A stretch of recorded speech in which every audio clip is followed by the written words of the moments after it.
বাবা, মা, কই তোমরা বেরিয়ে আসো। খোকা, চিল্লাচ্ছিস কেন? কি হয়েছে?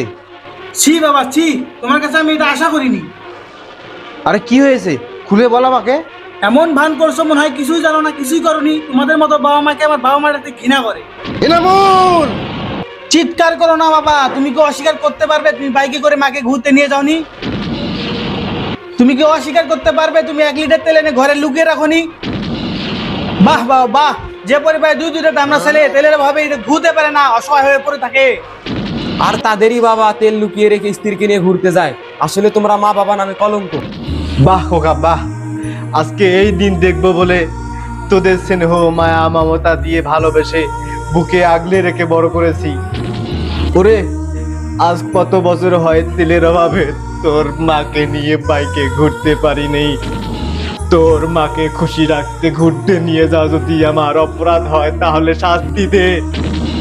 তিল তিল করে টাকা জমিয়ে 1 লিটার তেল কেনা যদি অন্যায় হয়ে থাকে তাহলে শাস্তি দে। 6টা মাস 150টা পাম্পে ঘুরে 1 লিটার তেল সংগ্রহ করা যদি অন্যায় হয়ে থাকে তাহলে শাস্তি দে।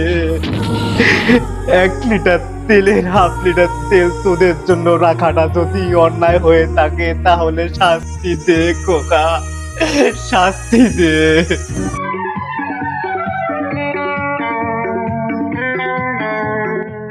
বাবা আমাদের ক্ষমা করে দাও বাবা, আমাদের ভুল হয়েছে বাবা। এমন ভুল আর হবে না বাবা, আমাদের ক্ষমা করে দাও। ওঠ বাবা ওঠ, আমি জানি তোরা না জেনে আমাকে এমন করে বলেছিস। হ্যাঁ বাবা, আমাদের মাফ করে দাও, আর ওই 1/2 লিটার তেল আমাদের দিয়ে দাও। সালেহা, তেলের বোতলটা দাও। এই নে বাবা। অবশেষে দুই দামড়া ছেলে 1/2 লিটার তেল পেয়ে সব সংশোধন হয়ে গেল।